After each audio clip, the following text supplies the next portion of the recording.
and welcome. You're watching Market Headstart on Moneycontrol. I'm Sakshi Batra and this is where we get you prepared for the trading setup of the day. I also have with me Kshitij Anand. He's the market editor at Moneycontrol.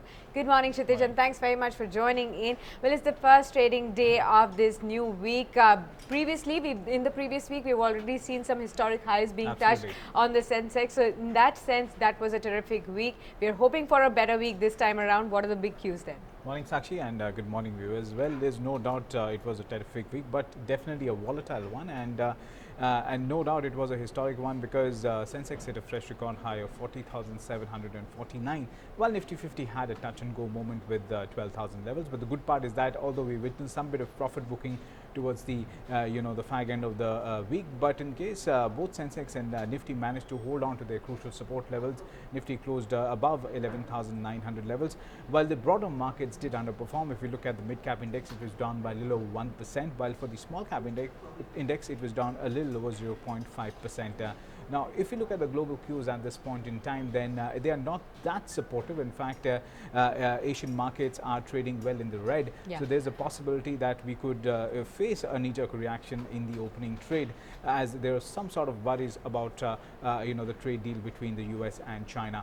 Rupee also depreciated slightly, around about 30 odd paisa on Friday, and that is something which is a slight cause of worry. But the good part is that foreign institutional investors continued their buying spree. In fact, they poured in around about a little over 900 crores in Indian equity markets on Friday. But overall, for the month of November, they had net buyers to the tune of around about 12,000 crores. So all in all, I think we should be starting the day with slightly negative bias, but given the fact there's strong bit of support around about 11,800, 11,850, so we could see some bit of bounce back as well, Sakshi. Absolutely. So those are a whole lot of macro factors that will be very important to watch out for. We'll just have to see how the trade really pans out in the first day trading session of this week as well. But again, where is the big focus for this entire week? What are the macro triggers that are going to be very important for the traders and investors to watch out for as well for today? Absolutely. Well, earnings would be one big trigger. Apart from that, production data for the month of August will also be unveiled.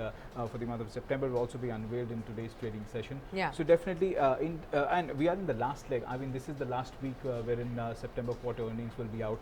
So for today, 272 companies will be declaring their results for the September quarter. Now, the big names are Britannia Industries. Here, the net profit is likely to grow by nearly 5% on a year-on-year basis. For Coal India, the net profit is likely to fall by 25% on a year-on-year basis, and for Hindalco as well, the net profit is likely to fall by nearly 25% on a year-on-year basis. Now, remember, all the estimates are from Motilal Oswal. All right, so those are the important numbers that will be very important to watch out for today. And apart from that, what will be very important again will be the technical patterns and the charts that are suggesting what kind of levels will be very important to watch out for on the index as well. So, Kshitij, already seen record high levels on the Sensex previous week. We've seen 12,000 being predicted at least on 2 days for the Nifty as well. Are we looking at record high levels for the Nifty for this week yet again? Right, we all hope so. In fact, if you get in touch with a lot of technical analysts, and they are hoping that there's a possibility that we could in fact again reclaim 12,000 and went on going past 12,103. Yeah. But if in case global cues remains unsupportive as they are at this point in time, now there are a lot of hurdles for the Nifty placed at around about 12,000, 12,100. But more specifically for today, I think if you look at the trading action for Friday, then Nifty50 formed a doji kind of pattern on the weekly chart. So what remains to be important for the Nifty would be the 12,034, which was the intraday high. Apart from that, on the downside, there's a good bit of support placed at 11,800, 11,850. So in case we do slip below 11,900, which we could probably in the morning trade as well, then there's a good bit of support around about 1150, 11,800. In case we do breach that, then yes, there's a chance that we might witness some more bit of profit taking. If you look at the options data, then maximum call open interest is placed at 12,000, 12,300, and maximum put open interest is placed at 11,600 and 11,500 levels. All right, so those are the important levels to watch out for. 11,800 on the downside will be very important as a support level. Now, if the Nifty breaches this on the downside, then there could be some more bit of profit taking is what Kshitij really believes. Apart from this, Kshitij, if you could also help us understand what will be the big stocks stocks that will be in focus today, because a whole lot of companies have been reporting their earnings, as well as there is a whole lot of news flow as well as going on, especially in the auto sector really. Absolutely.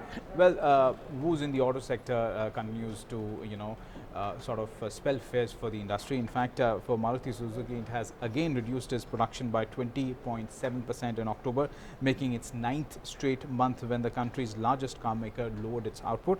Apart from that, DLF will be in focus. Some good news there, because the DLF sales booking rose by 16% to 1,425 crores during the first 6 months of the fiscal year.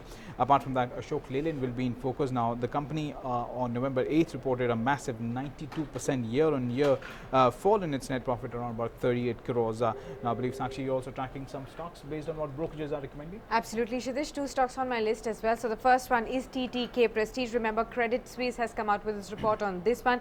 They maintain an underperform rating on the stock, and the target price they have given is 5,700 rupees. Remember, the current market price is 6,075. So there is a downside that they expect from the current levels. Now, the company hopes to see a recovery in H2, but Credit Suisse believes that they want to remain cautious on the stock. There is a cautiousness which is warranted in H2 due to the broader macro weakness and also the high competitive intensity. Now, Credit Suisse has also cut the FY20 and 22 estimated earnings by 3 to 4% from here on. So there is a likelihood of negative reaction on this stock today.